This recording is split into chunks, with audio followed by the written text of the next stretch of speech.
Hey everyone, Mike Maximchuk here, president of the Grant EA.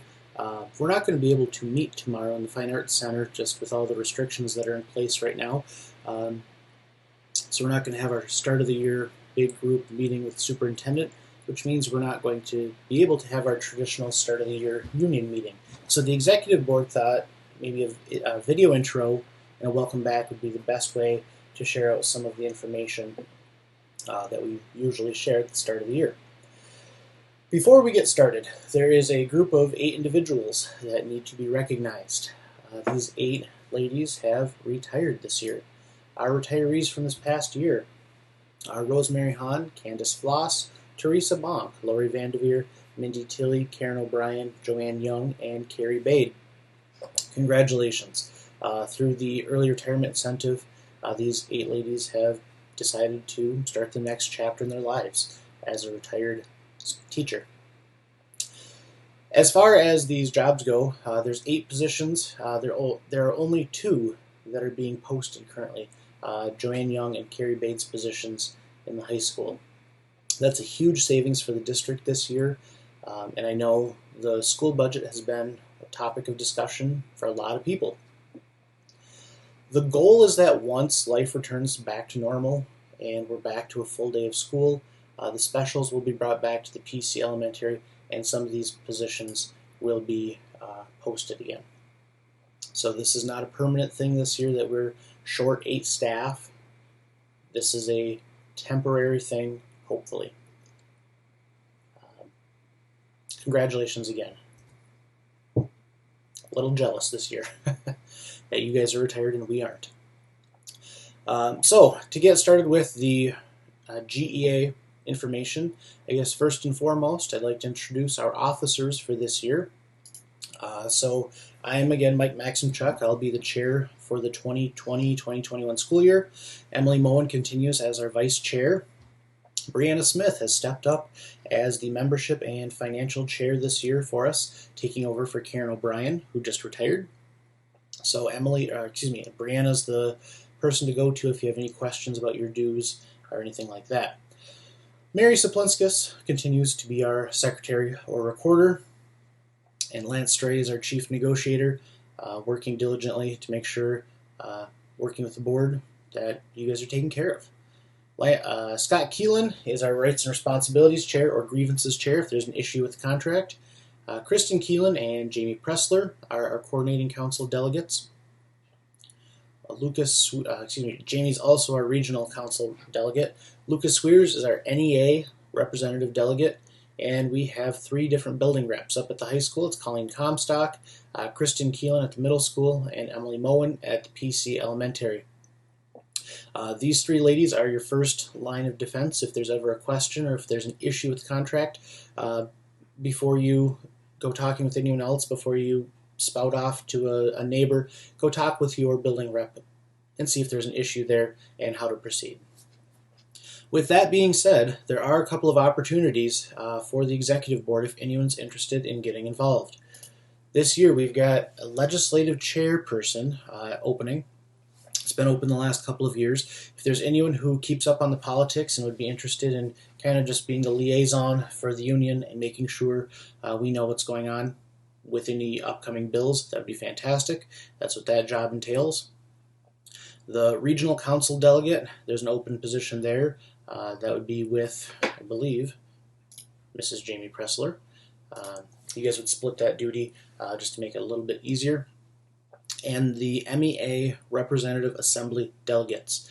That is a meeting once a year that you would attend, and the last couple of years they've actually done them virtually.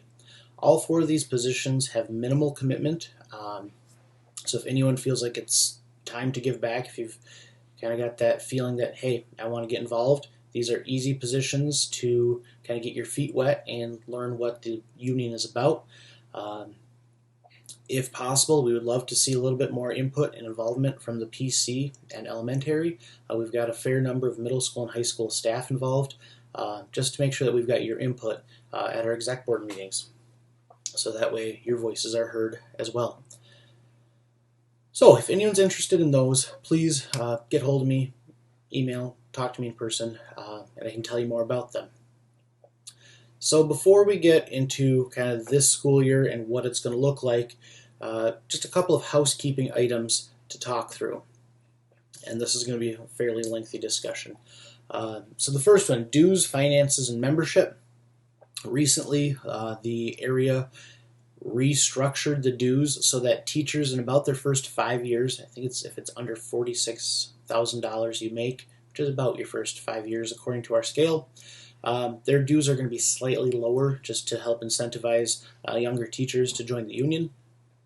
The rest of us should remain unchanged. Your dues shouldn't go up, should not be going down. Your dues should be being pulled automatically from a debit card or your bank account.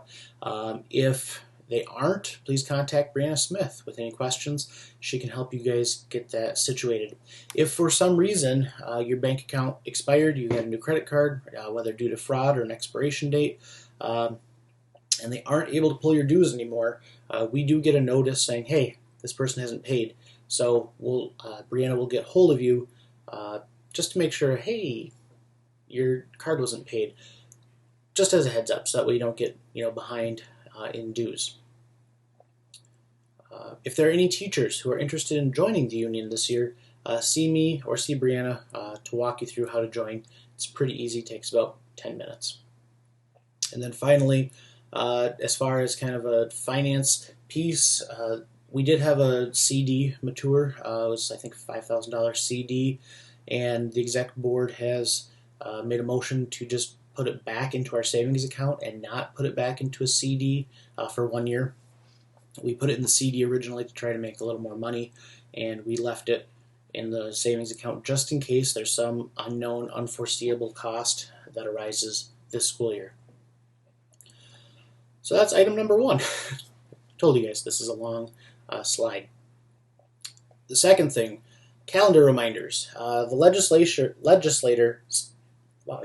legislators have waived the 180-day and 1,098-hour requirements for this year, with the understanding that the same amount of content is still to be covered. So our calendar still has 180 days on it. With that being known, if we have snow days, if we were able to do a virtual school, that's something yet to be discussed. And also if we shorten up some of the days, which we'll discuss later on in this video, we're still able to do it, and we're not going to get docked any money according to the state, which is a huge win for us. It gives all of us a little bit more prep time for making our Maven cards and also our office hours. PD days this year. We have 3 more PD days and 1 non-report PD day. It's Thursday of this week, as we always have. February 19th on the school calendar, I believe, still says it is a PD day. That is not the case. That PD day on February 19th is now moot. Okay, it's off. You are off for the day, as long as you did your 2 sessions of Maven training with Josh Delamater. If you didn't do those 2 trainings, that's an issue you were supposed to take care of, so that's going to be between you and your building administrator to make up that PD time. But as far as the day off, February 19th should be a day off for us. Our last day of the school year is June 9th. Okay, that's snow day dependent, of course. There's the waiver in place, so if we were able to waive some of those days or some of the hours, that's, again, a discussion. We'll cross that bridge when we get there. But according to our contract, our end date is June 9th. So just so you know, don't plan anything prior to June 9th for the summer. Let's see, individual contracts. You guys will end up getting a contract from your building administrator.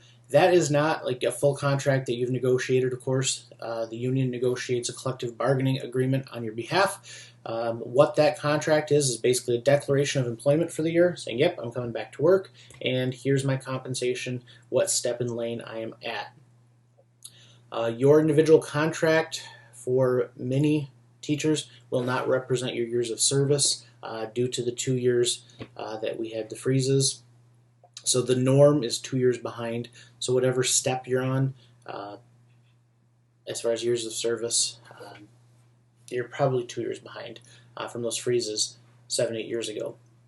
We did end up with a 5% raise in the last year and this year, between the 2 years. So there should be a 2.5% raise again this year that the negotiating team was able to negotiate for us. As you look at your individual contracts, if there are any questions about your years of service, you can always log into ORS or reach out to your building rep, the Brenda Tanis from the administration office, or you can reach out to me as well. Paychecks, for those of you who watch your paychecks, it is a 26 pay year, so we don't have that 27th pay that everyone likes because you don't get additional money taken out of it. It's 26 pay year. Our last pay of this school year is actually August 28th from last year, from 1920.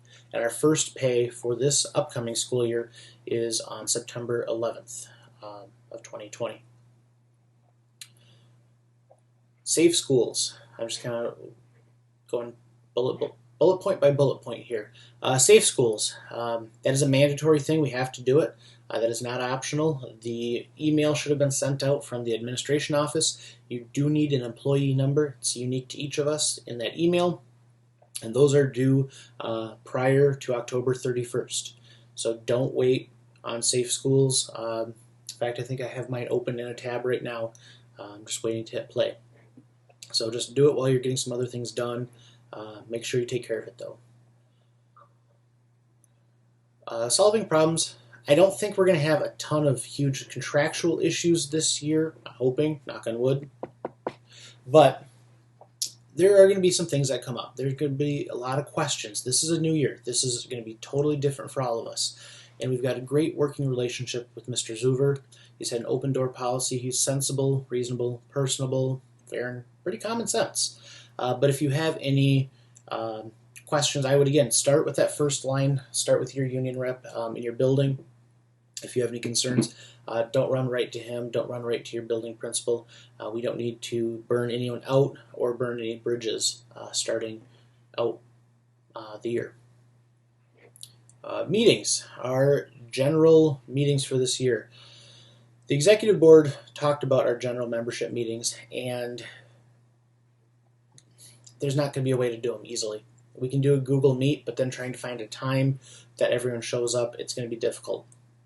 So we will end up having some form of a meeting in some fashion, but we don't have a set calendar like we've had in the past, just due to everything that's going on. The meetings won't be long if we do have them, probably 30 minutes. Show up, listen to it, stay informed, be involved. The meetings this year will be virtual, just because of the requirements in place for sizes of groups that can meet in person. And it's going to be more of a forum for people to give reports and for questions to be raised. The focus, again, is to support you, our members, and deal with any issues or concerns that you have. That's all I'm going to say on that. As far as membership, hopefully you guys have seen the value in being a member of the GEA. We need each other. Multiple situations with the past administration. We had firings, suspensions, resignations, etc. It was the old superintendent, and they were all non-union members. Hopefully that tide has turned, but still, be vigilant. Hey, don't, I don't know what else to say. Don't do anything dumb. I guess that's one of life's rules. As far as negotiations, I sent an email out about this a while back. I am going to kind of do the Reader's Digest version of my email. Lance Stray worked with Mr. Zuver and wrote several letters of agreement dealing with the unique situation of this year. So the four that are mentioned here, the first, PD days, we already have taken care of this. I mentioned it earlier. If you have not done the Maven 101 and 201 that Josh Delamater did, well, you're behind the 8 ball. But in lieu of those 2 days, we're now off on February 19th, 2021. It's a total day off for us. So that was the first one. Just so that way our staff could get the Maven training done. I know some people have started wrapping their heads around how to build cards. The second one, COVID-19 related absences. Per this letter of agreement, anything that's COVID related won't be counted against you. Okay, those won't be counted against your sick day bank. If you have COVID-19, your 14-day quarantine, or if you've been around someone who've contracted it, those will not be counted against you. The one caveat here is that you will need to provide some evidence of the illness, just so that way they don't come out of your sick bank. Okay. As long as practical and feasible, teachers should keep doing their online postings through Maven. Talk again with your building rep if there are questions, if that becomes an issue. PPE and dress code. This was a question that has come up from a couple of our members. They can require us to wear a mask as a condition of employment as long as it is being provided. Now, I know a lot of people are buying their own masks, making their own masks, and that's totally fine. You do not have to purchase them. The school, if they require it, do have to provide them. So, your choice. But if you are not able to wear a mask, the agreement in the letter of agreement is you need a note from your doctor just stating you're not able to wear a mask for a medical reason. Otherwise, the expectation is you will be wearing a mask. If you can't wear a mask, they will ask you to still wear a face shield. With that, wearing a mask sometimes can get uncomfortable or warm. Due to the possibility of kind of being in an uncomfortable situation in a warm classroom, the dress codes have been adjusted, loosened up a little bit to allow for more comfortable clothing, shorts and a t-shirt, etc. With that being said, use your best judgment. Make sure to talk to your building principal if you have questions about the dress code, and still dress professionally. A good rule of thumb, if in doubt, ask yourself if you want to see me wearing whatever you're going to wear while teaching. If not, maybe rethink it. The last one, this is a one-year deal, letter of agreement for this year, because we know we've had a struggle with subs in the past, and this year is going to be even worse. The administration can compel us this year to sub on our prep hours if we need to. In the past, we've been able just to tell them no. That's caused a little bit of animosity between secretaries who are calling, trying to find subs for teachers. You may ask if you can switch with someone else, but if push comes to shove, you will have to sub this year. Okay, it will be paid at our hourly wage, which is approximately $22.76. It's 0.06% of BA lane step 1 if you want to calculate it. That's what it should be this year. With the prep time, if you're subbing on your prep, we're going to have more prep, which I'm going to talk about in the next slide, throughout the day. So it should not be the end of the world. I mean, it might be an inconvenience and a hassle, but it should not be the end of the world. And finally, Lance Stray asked me to share out, this is a negotiating year, and this is going to be an interesting year with the state budget and with the changes we've had to make due to COVID-19. So Lance Stray is asking for volunteers. If you want to be on the negotiations team, and that does not necessarily mean going to the table and trying to argue a case to the superintendent or the school board. If you want to be part of the negotiations team, and all you're doing is some of the background work, providing input from your building, looking up some research, great. We need more voices, especially from the middle school and from the PC and elementary. So if you're interested in joining the negotiations team, please contact Lance Stray. And kind of the last one. Okay, this is the Grant Public Schools Return to School Plan for this year. This is the document that we had, I think, 30-something people, 40-something people from administrators, teachers, parapros, support staff, bus drivers, community health, mental health workers, all compiling this document. So please take a look, review the plan. If you have any questions about the plan, please, again, feel free to reach out to your building administrator or your building rep. Your principals are going to have more information. I'm guaranteeing tomorrow when we get together, it's going to be a deluge of information as far as what this year is going to look like. My one suggestion or my one caveat is if we end up online at some point, and that's this next point, this virtual only plan, Make sure you stay off social media during the school day. I think that goes without saying. That also goes if you take a day off. The school's not going to ask why you're taking a day off, but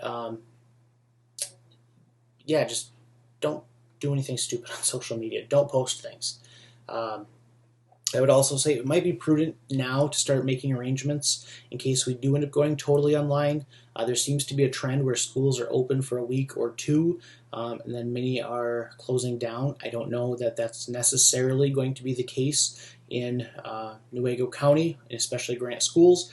But if it is, make a plan. Where's your desk? What kind of an office space do you have to work from home? What are you doing if you've got children at home, etc. Just kind of start thinking that through. It'd be prudent just in case we need it. Self-care and emotional well-being. We didn't get closure last year, and especially, elementary, PC, you guys are with the kids all day, and you did not get to have that end of the year hurrah. So take a minute and realize that we're starting a new year. It's a new group of kids. This year, we're all going to feel kind of like first-year teachers. I think we're all going to be a little frazzled. We're all going to be a little stressed. We're all going to be a little anxious just with the new things that we need to do. And that's okay. It's okay to feel that way. And it's not wrong. Check on your neighboring teachers. Make sure they're doing okay. Help each other out. We're one team. And with that, do your best. And nothing more is possible. You can't do better than your best. But again, nothing less should be acceptable. Things aren't going to work perfectly every single day. That's okay. You might not make the best Maven card at the beginning. That's okay. We're going to get better as we go. Okay, we're here to do our best job possible, not to achieve perfection. This first week is going to be a big learning experience for all of us, depending on who shows up, what it looks like to teach, what it looks like to have to wear a mask all day while teaching, especially with whatever grade you teach. With that being said, give a little bit of grace this year to the administrators that first week. I know in the elementary and PC, you guys always just do what needs to be done that first week, figuring out where kids need to be for bus drop-offs, bus pickups, etc. This is the time to lace up our boots, get in there, help out as able, and show that Tiger pride. After the first week, we are going to switch schedules, which I'm going to talk about next. If there are still problems, either with workload, prep time, contact time, etc., talk to your building reps. But our last bullet point, and this is a huge win. This last week, several members of the exec board and the administration sat and talked for hours on end, trying to figure out how to get teachers more prep, because we have about a quarter of our student population online. That should be about a quarter of our day that we're spending servicing those students. Whether it's talking on the phone with them, office hours, creating cards, finding digital content for them, etc. So the union has really advocated for teachers looking at the workload, and we've been able to secure some prep time thanks to the legislators. Mr. Zuber and the building administrators were gracious in this plan, and what's going to happen is about 2 o'clock, the kids are going to go home. So you'll still have your prep time during the day, at least secondary, because we can't shorten the day anymore. So at the end of the day, you're going to have a solid hour of prep. Okay, from like 2 to 3:30, so maybe up to an hour and a half. But even if you have to release students and get them to buses, you should have about an hour of prep at the end of the day. This is time that can be used for prep time, getting cards done, lessons graded, your office hours. This is up to your building administrator, but it might be that you do some of your PLCs, your PD, or your staff meetings then, so that way at 3:30 we can all get out of here. We don't have to wait to do those after school. So that's a huge win. And I know I've just thrown a ton of information at everyone. And I've been talking for about 20 minutes. That took longer than I thought it would. But if you have any questions, any concerns, anything that I can help you guys with, feel free to reach out. Cell phones 231-225-5060. Put it in several emails. You can email me, talk to me in person. But again, before we get too crazy, let's make sure, talk to your building reps, kind of figure out the first week of school if possible, and we'll go from there. But if there's anything I missed, if there's anything that I wasn't clear on, please feel free to reach out and get hold of me. Otherwise, I look forward to seeing a lot of you guys tomorrow, and go Tigers!